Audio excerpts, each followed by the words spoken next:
Arifureta bab 181. Arifureta After. Pagi di rumah Nagumo bagian 2 setahun setelah seluruh kelas dari sekolah menengah tertentu diselundupkan yang membuat kehebohan di dunia. Mula-mula, ketidakmungkinan terjadinya penculikan berkelompok di tengah hari di dalam sekolah. Dalam sekejap, tanpa diketahui kelas-kelas lain, dan kecil kemungkinan terjadinya hilangnya sekelompok orang akibat makan siang yang setengah dimakan, pekerjaan rumah yang belum selesai, kursi yang ditendang, dan sebagainya. Semua itu membuat media memanas secara berlebihan terhadap kasus Mary Celeste zaman modern ini yang terjadi di sebuah sekolah. Namun, apa yang disebut sebagai arus masyarakat itu cukup tidak berperasaan. Bahkan ketertarikan terhadap insiden okultisme sebesar itu tidak berlangsung lama. Setelah setengah tahun berlalu, dengan berita bahwa tidak ada kemajuan konkret dalam waktu sesingkat itu, yang ada hanyalah komentator kurang ajar atau yang mengaku peneliti okultisme yang menyimpan motif tersembunyi yang mencoba menggunakan kasus ini sebagai kesempatan mereka untuk menjadi besar yang terus berusaha menarik perhatian terhadap topik ini dari berbagai macam sudut pandang sementara media ditaburi dengan topik baru satu demi satu, seperti beberapa pasangan selebriti yang bercerai atau berselingkuh, atau beberapa politisi besar yang aibnya terbongkar. Dengan begitu, media massa yang panas pun mereda dan minat masyarakat pun mulai beralih ke topik lain. Meski begitu, saat itu, keluarga para mahasiswa yang masih hilang tanpa kabar dan polisi masih panik mencari keberadaan mereka. Namun, karena tidak memperoleh satu petunjuk pun, masing-masing dari mereka mulai dihinggapi rasa lelah dan pasrah. Su dan Sumire juga sama. Mereka kelelahan karena terus mencari keberadaan putra mereka yang menghilang. Sambil sangat yakin bahwa Hajime aman dan pasti akan pulang, mereka jelas bisa mendengar aliran waktu yang mengalir tanpa perasaan dan suara keputusasaan yang perlahan mendekati mereka. Agar Hajime bisa pulang kapan saja, mereka tidak pernah melewatkan kesempatan untuk membersihkan kamar Hajime bahkan untuk sehari saja. Dan setiap kali mereka membersihkan kamar, hawa dingin kamar yang telah kehilangan pemiliknya itu membuat tubuh mereka menggigil. Bahkan saat mereka berada di ruang tamu, atau saat mereka sedang makan, yang terngiang di telinga mereka adalah suara anak mereka. Sambil menyadari bahwa itu hanya halusinasi mereka, berkali-kali mereka tiba-tiba melihat sekeliling dengan heran. Sudah lupa berapa kali mereka berlari ke pintu depan setiap kali mendengar suara-suara kecil dari sana. Bahkan ikatan keluarga, yang dibentuk bersama oleh keluarga semua siswa yang hilang hanya membuat Su dan Sumire menggigil karena melihat wajah orang tua mereka yang semakin kehilangan ekspresi dari hari ke hari. Dan kemudian, sebentar lagi setahun sejak Hajime menghilang. Bagi mereka berdua, itu berarti bayang-bayang keputusasaan akan semakin tebal. Suara TikTok jam bergema sangat jelas. Su yang sedang menatap layar PC-nya tiba-tiba membuka mulutnya tanpa menoleh atau menghentikan tangannya yang sedang mengklik mouse. Sumire, bagaimana kalau segera tidur? Kemarin kamu sudah begadang kan? Tidak masalah, kalau kamu bilang begitu, berarti kamu sendiri, bukankah lebih baik tidur? Kemarin di kantor kamu banyak masalah, kan? Kamu hampir tidak punya waktu untuk tidur sama sekali. Larut malam, Su dan Sumire yang sudah kurus karena kecemasan mereka sedang memeriksa papan pengumuman di PC dan mengeluarkan selebaran yang meminta informasi dengan gerakan yang seperti mesin terprogram. Mereka berdua bertukar kata-kata tanpa mengangkat wajah untuk saling memandang. Tidak ada masalah dengan pekerjaan. Lagi pula, semua orangku bisa diandalkan. Bahkan saat presiden, tidak ada. Itu tidak masalah bagi mereka. Sebaliknya, aku hanya akan merepotkan mereka jika aku pergi bekerja dengan wajah yang terlihat seperti hantu.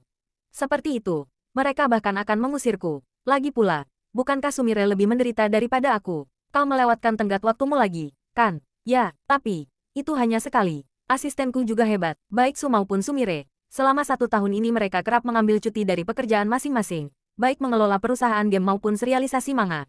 Semua itu demi menemukan putra mereka. Biasanya, cuti berturut-turut seperti itu akan membuat mereka kehilangan kepercayaan sosial dari orang-orang di sekitar. Tetapi rekan kerja dan bawahan mereka yang mengetahui keadaan keduanya menunjukkan pengertian dan bahkan proaktif bekerja sama dengan mereka.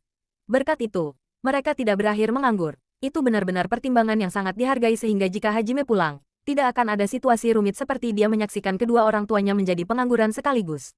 Ada juga faktor bahwa kedua lingkungan kerja mereka istimewa. Dan juga bagaimana Hajime sering menunjukkan wajahnya di tempat kerja kedua orang tuanya sehingga orang-orang di sana memiliki kesan yang baik tentangnya.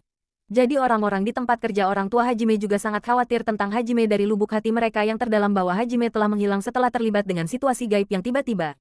Namun tatapan orang-orang itu pun perlahan berubah menjadi tatapan yang dipenuhi rasa kasihan, seolah-olah mereka tengah melihat sesuatu yang menyakitkan. Tentunya rasa pasrah sudah tumbuh dalam diri mereka. Tidak mungkin mereka bisa mengatakan apapun kepada orang tua yang keberadaan putranya tidak diketahui.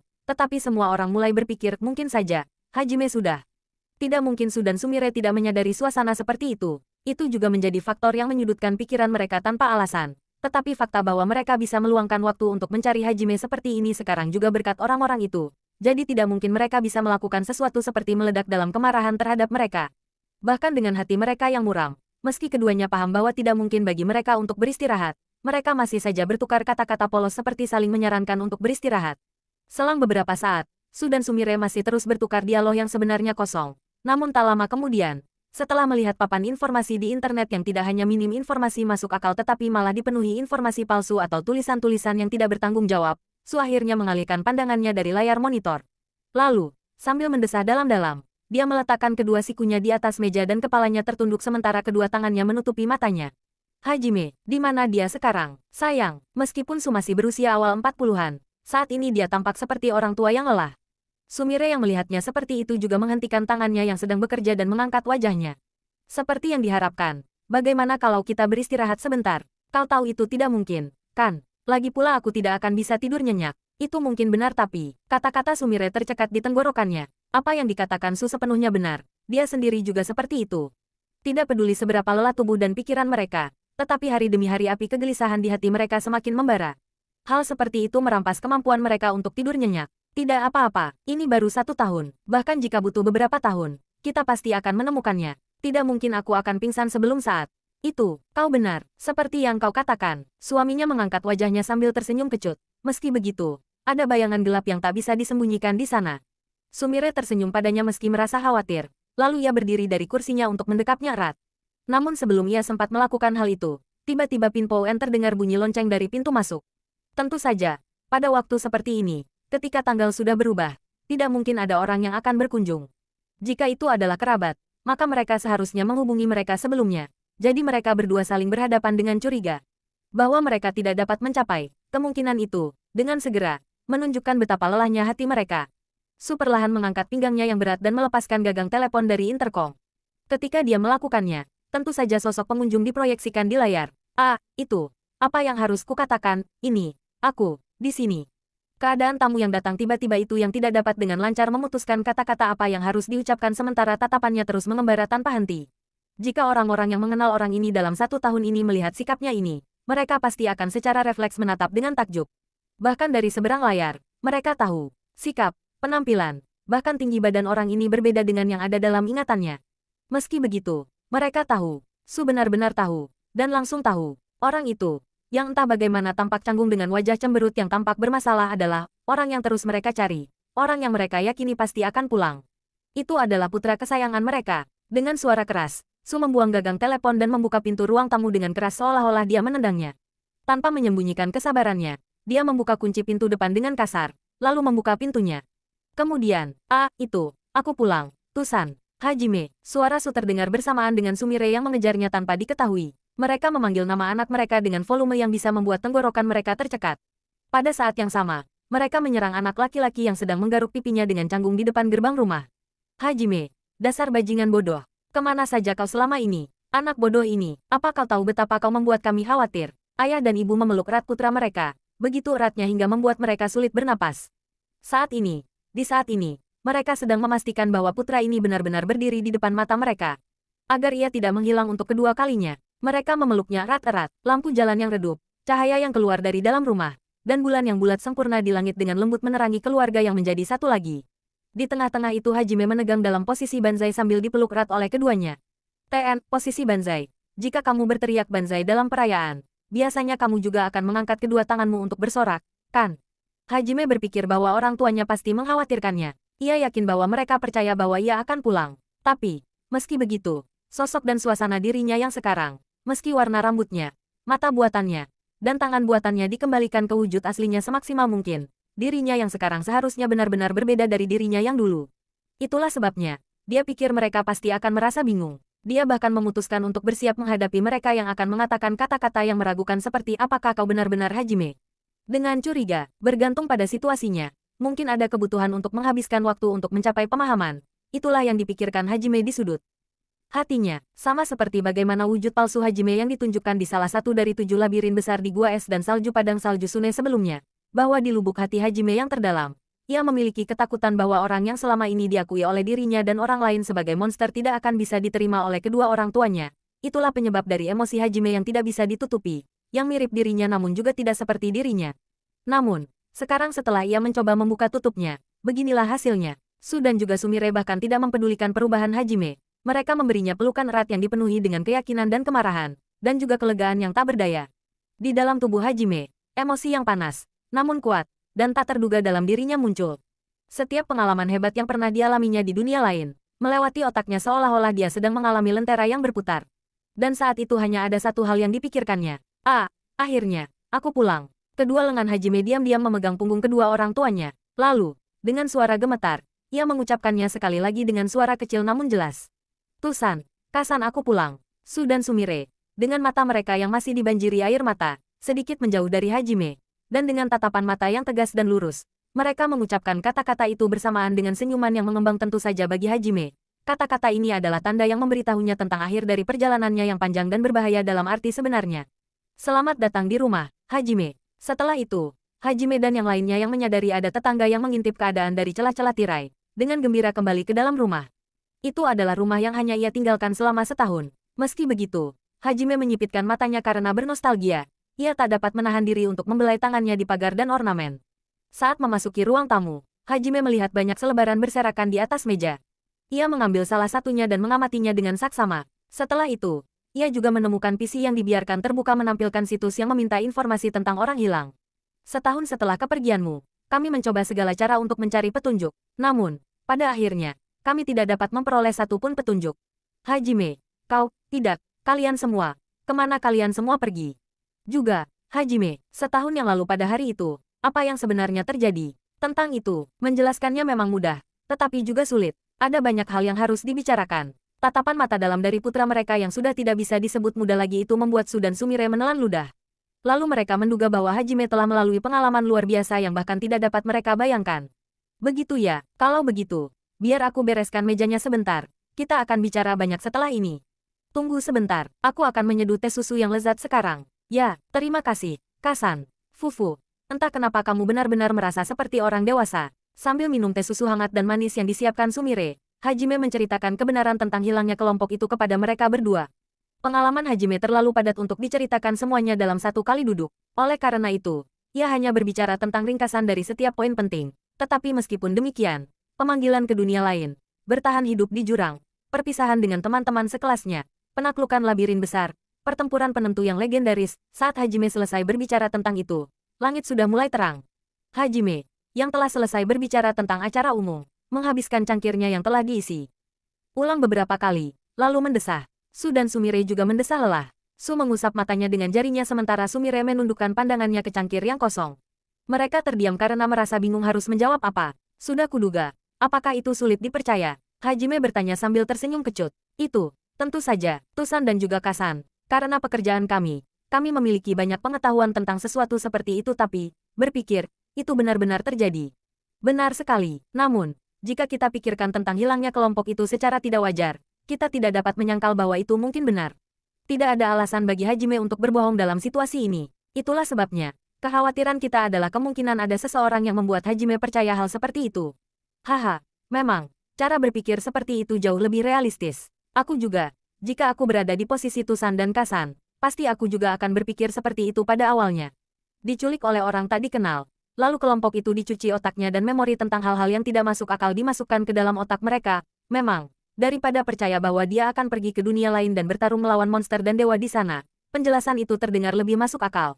Daripada mereka tidak percaya dengan perkataan anaknya, mereka lebih berpikir realistis dengan khawatir bahwa jika hal seperti itu benar-benar terjadi pada anaknya, mereka harus segera memberinya perawatan.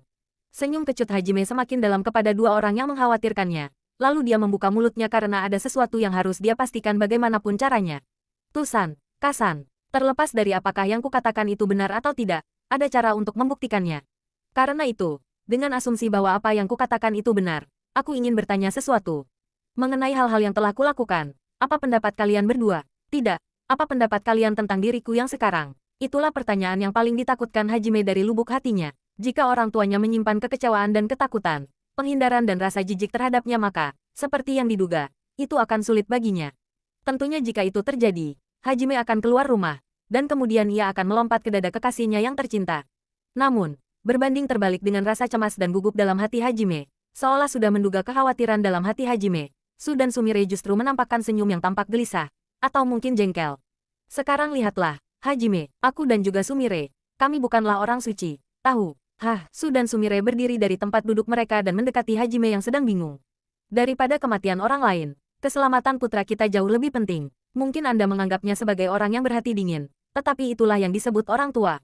Astaga, Anda merasa gugup seperti itu. Saya heran apakah Anda berpikir seperti, mungkin saya akan diusir dari rumah. Sungguh, Anda benar-benar bodoh. Namun, Kasan, memang, aku membunuh karena itu perlu, tetapi aku bahkan tidak ragu untuk membunuh.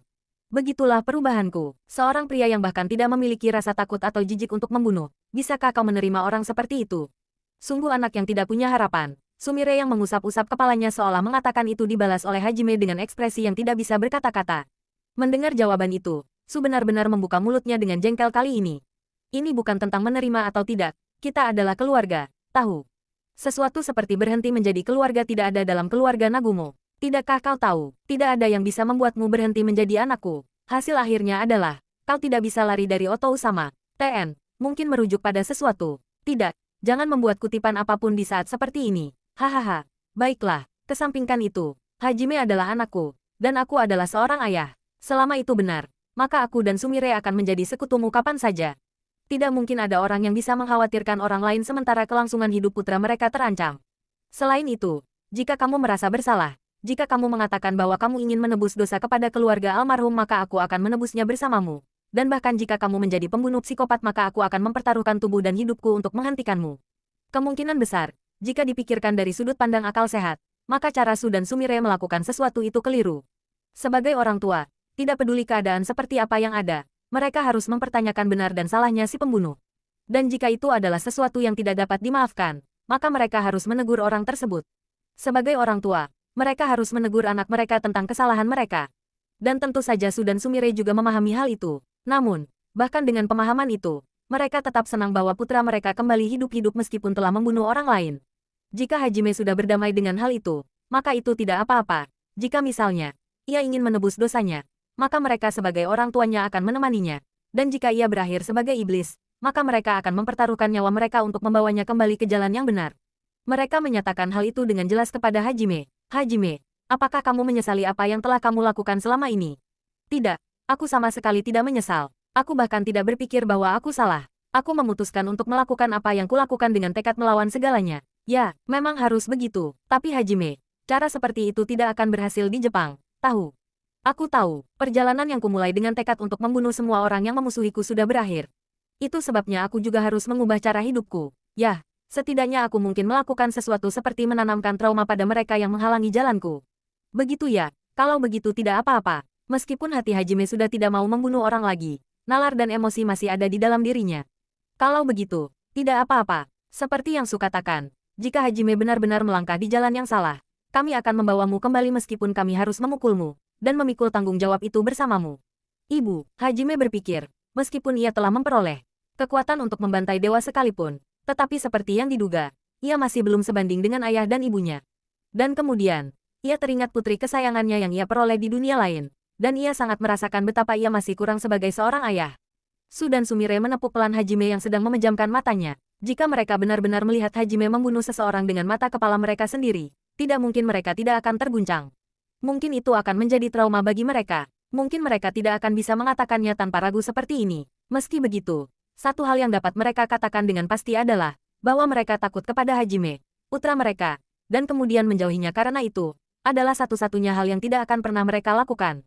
Perasaan itu tentu saja tersampaikan kepada Hajime. Karena itu, Hajime hanya bisa mengatakan satu hal. Terima kasih, ayah, ibu. Mata Su dan Sumire menyipit lembut. Sambil merasakan kehangatan kedua orang tuanya, Hajime membuka matanya dan menunjukkan senyum lebar dan nakal kepada mereka. Hatinya menjadi sangat bersih. Hajime kembali menjadi dirinya yang biasa karena penerimaan kedua orang tuanya terhadap dirinya yang berubah. Dalam hal itu, yang tersisa adalah laporan yang dalam arti tertentu merupakan laporan terpenting yang harus dia sampaikan kepada mereka. Itu juga akan menjadi bukti tentang dunia lain yang baru saja dia ceritakan kepada mereka. Jadi itu akan menjadi dua hal yang terlaksana dengan satu kali dayung. Tusan, Kasan, apa kalian ingat, di masa lalu, tentang pembicaraan bodoh tentang apa yang akan kulakukan jika aku dipanggil ke dunia lain? Aku ingat, kalau kamu laki-laki, maka di dunia pedang dan sihir kamu pasti ingin mengalahkan Raja Iblis dan membangun harem. Itu yang kukatakan. Sedangkan Hajime, kurasa kamu berkata kalau rasanya aku tidak bisa mengalahkan Raja Iblis sama sekali. Yang bisa kulakukan, paling banter adalah pulang ke rumah. Dan kalau aku menemukan seseorang yang penting bagiku di sana, maka aku akan pulang bersama mereka, kan? Tusan mengingatnya dengan baik ya. Ya, begitulah adanya. Kurasa aku sudah menyebutkannya sedikit dalam penjelasanku sebelumnya. Tapi, aku menemukan orang-orang penting di sana. Aku ingin memperkenalkan mereka padamu. Jadi apakah sekarang sudah baik-baik saja? Sekarang, sudah subuh loh. Atau lebih tepatnya, kamu punya pacar di sana. Selanjutnya dari dunia lain. Tidak, tunggu. Aku masih belum tahu apakah cerita pemanggilan dunia lain itu benar atau tidak. Benar, bukan. Mungkin saja, orang itu adalah orang yang menanamkan memori palsu pada Hajime. Lalu, orang itu akan mengatakan sesuatu seperti jika kau ingin anakmu kembali normal, maka belilah vas suci ini. Jangan khawatir, jika kau membelinya sekarang, aku akan memberimu diskon khusus 50% untuk vas seharga 1 juta yen ini. Tahu? TN, di Jepang ada kasus penipuan di mana seorang penjual menjual vas pot, yang mereka klaim suci, memiliki berbagai efek, dengan harga yang gila-gilaan. Su yang mendengar delusi liar Sumire yang terus terang waspada langsung berkata, Sumire, apakah kamu seorang jenius? Sebagai tanda setuju, sambil tersenyum kecut karena melihat kekasihnya dianggap sebagai penjual yang curang, tatapan Hajime mengembara ke udara kosong. Yue, bisakah kau mendengarku? Ini aku, oi, Sumire, entah kenapa Hajime jadi ngomong sama udara kosong. Ini dia, apa sih yang disebut pacar udara? Apa yang harus kulakukan sebagai seorang ayah kalau sudah begini? Tenanglah sayang, kita ceroboh. Pasti mereka memasang alat penyadap di rumah kita. Setelah ini, wanita yang akan menjual vas suci itu akan datang setelah dipanggil Hajime lo. Apa? Sih, bajingan. Menjadikan anakku sebagai antek penjualan vasmu. Jangan pikir ini akan berakhir baik untukmu. Dengan teknik tawar-menawarku yang hebat, aku akan menurunkan harga hingga di bawah 50.000 yen. Su dan Sumire yang tidak mungkin mengerti bahwa Hajime yang tiba-tiba berbicara dengan udara kosong menggunakan telepati, sangat terguncang. Sumire dengan anehnya mengucapkan asumsi yang realistis sementara Su menjadi sedikit panik dan mengeraskan tekad yang sedikit goyah. Dan kemudian, sebelum Hajime menyadarinya, Yue telah menjadi gadis penjual vas suci. Hajime meneruskan telepatinya sambil melirik orang tua tersebut. Ya, sudahlah, ya, aku sudah membicarakan inti dari kejadiannya. Aku ingin memperkenalkan kalian semua dengan cepat. Benar sekali, kau tahu koordinatnya, kan? Ya, kalau begitu buka gerbang dan datanglah langsung ke sini. Letaknya coba lihat, buka sekitar 1 meter dari timurku. Sebenarnya, saat ini Yue sedang berada di gedung sekolah tempat Hajime bersekolah sebelumnya. Ketika mereka kembali ke bumi dari Tortus, Hajime menjadikan atap gedung sekolah sebagai tempat gerbang dibuka. Dari tempat itu, mudah baginya untuk membayangkan posisi rumahnya, dan bahkan jika mereka tiba di sore hari, biasanya atap itu terkunci dan orang-orang dilarang masuk ke sana. Lokasinya juga berada di luar pandangan publik. Tempat itu nyaman untuk digunakan. Dan kemudian, setelah teman-teman sekelasnya kembali ke rumah masing-masing, Yue dan yang lainnya mengusulkan untuk tetap tinggal di sekolah. Itu agar mereka tidak menghalangi reuni Hajime dengan orang tuanya. Tentu saja, Su dan Sumire yang tidak tahu akan keadaan itu hanya bisa saling menatap dengan heran mengenai putra mereka yang terus berbicara tanpa arah mereka langsung menegang setelah itu. Dengan distorsi, ruang tepat di samping Hajime tiba-tiba membentuk pusaran, dan kemudian membentuk bentuk elips tepat setelahnya. Dan kemudian sesaat kemudian pemandangan yang familiar tempat yang tampak seperti ruang kelas sebuah sekolah dapat terlihat. Ani ***** ere, Dor, TN. Merujuk ke pintu mana saja dari Doraemon. Tuh, ini terlalu fantasi begitu tiba-tiba. Sementara Su dan Sumire sangat gugup, wajah Yue mengintip dengan suara plop dari dalam gerbang. Mata merah itu menjelajahi ruangan dengan rasa ingin tahu yang dalam. Lalu mata itu menyipit gembira saat menangkap Su dan Sumire. Lalu mata itu beralih ke Hajime dan bertanya tanpa kata-kata, tidak apa-apa untuk masuk. Selamat datang di keluarga Nagumo. Silakan masuk tanpa reservasi. Tidak, dengan kata-kata sambutan Hajime, Yue perlahan melangkah masuk ke rumah Nagumo. Lubang ruang yang tiba-tiba terbuka di dalam ruangan dan gadis cantik yang seperti boneka biskuit yang terbangun muncul dari sana menyebabkan Su dan Sumire membuka dan menutup mulut mereka tanpa kata-kata dalam kekacauan yang nyata. Hajime berdiri di samping Yue, dan sambil menyeringai nakal seperti anak kecil yang berhasil melakukan leluconnya, ia memperkenalkan kekasih tercintanya. Tusan, Kasan, namanya Yue, dia adalah orang spesialku. Ngomong-ngomong, dia adalah orang dari dunia lain, seorang vampir, dan mantan putri. Atribut template, TN. Saya pikir maksudnya di sini adalah bagaimana Yue memiliki begitu banyak atribut karakter klise. Su dan Sumire dengan gemilang membalas dengan balasan yang tidak mungkin diberikan oleh orang biasa. Di dalam hatinya Yue merasa hangat dan lembut sambil berpikir, mereka benar-benar orang tua Hajime, sementara di saat yang sama, merasa sedikit gugup dalam acara penting ini di mana dia menyapa orang tua kekasihnya. Dia mencubit ujung roknya, dan menunjukkan sikap sopan yang dipenuhi dengan keanggunan dan keindahan. Apa kabar? Otou sama Hajime, Oka sama. Tolong panggil aku Yue, tolong jaga aku selama bertahun-tahun yang akan datang. Tidak, aku harus bersikap sopan di sini. Tolong jaga aku juga, Desu. Tolong jaga aku, Desua. TN, kedua orang tua juga menggunakan bahasa yang sangat sopan di sini. Keterkejutan karena melihat gadis cantik berambut pirang bermata merah yang tampak seperti berasal dari buku bergambar, dan juga karena ini adalah perkenalan pertama mereka dengan kekasih putra mereka dalam hidup, menyebabkan akhir kalimat mereka menjadi aneh. Sosok orang tuanya yang menundukkan kepala berulang kali dan tidak jelas memperdalam seringai Hajime, namun, seolah mengatakan bahwa tidak akan berakhir hanya dengan ini. Ya, dia membuka mulutnya sekali lagi. Sia, sekarang sudah tidak apa-apa. Hai Desu, Tusama, Kasama, namaku Sia. Tolong jaga aku Desu, TN. Kasama dan Tusama yang digunakannya adalah kanji untuk mertua. Telinga kelinci, itu datang. Sia melompat keluar dari gerbang dengan senyum lebar sementara telinga kelincinya berkibar-kibar. Su dan Sumire menunjukkan reaksi harmonis yang luar biasa terhadap kemunculan gadis cantik kedua ini. Tanpa ada ketenangan untuk menjawab, mata mereka terpaku pada telinga kelinci yang bergerak-gerak. Tio, kemari. Ini adalah pertemuan pertama kita. Ciciwe Dono, Hahawe Dono. Aku Tio Klars dari ras naga, simpanan bos Ujin sama, dan juga budak seksnya. Tolong jaga aku selamanya mulai sekarang. Budak seks, dengan bukit kembar yang tampak akan tumpah kapan saja, dan sayap naga menyebar dan mengepak di belakangnya untuk memperlihatkan wujud aslinya. Tio membuat sapaan yang relatif tidak bagus. Mendengar itu membuat Su dan Sumire spontan terhuyung-huyung. Tampaknya perkembangan mengejutkan yang berurutan membuat kaki mereka goyah. Remia, Miu, ya sayang, senang bertemu denganmu. Namaku Remia, tolong jaga aku, bersama putriku. R.A. Aku adalah putri Papa Miu Desu. Oji-chan. Oba-chan, tolong jaga aku Nano. TN, Oji-chan sama dengan kakek. Oba-chan sama dengan nenek. Oh, Oji-chan, putriku. Si cantik yang menundukkan kepalanya dengan sopan dengan penampilan anggun. Dan Miu kecil yang memberikan semua yang dia punya untuk menyapa. Su dan Sumire akhirnya lumpuh karena kata-kata Miu yang mengejutkan. Dan kemudian, gigi tatapan mereka beralih ke Hajime seperti mesin yang lupa diminyaki. Mata mereka mengungkapkan perasaan mereka lebih fasih daripada apapun. Artinya, jelaskan apa artinya ini. Karena itu, Hajime menjawab dengan singkat, Miu adalah putriku, dan yang lainnya adalah istriku. Baiklah, tolong jaga mereka baik-baik. Sangat santai. Omong-omong, masih ada 4 istri lagi. Jadi saya akan meminta mereka menyampaikan ucapan selamat di lain waktu. Dasar penipu, seperti dugaan kami. Mereka berdua bersinkronisasi dengan sangat baik dalam reaksi yang sangat bagus. Dan kemudian, hati orang tua yang tak tergoyahkan bahkan ketika putra mereka mengaku sebagai pembunuh berkata, apakah kau benar-benar anakku? Su, dan kau. Apakah kau benar-benar anakku? Sumire dengan sangat gelisah dan gugup. Dan kemudian Su tiba-tiba berkata, aku telah mengungkapkan triknya. Dan berteriak tidak.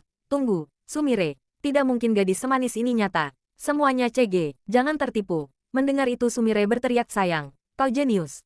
Hajime, buka matamu. Bahkan jika gadis 2D diubah menjadi 3D, pada akhirnya, mereka hanyalah gambar palsu.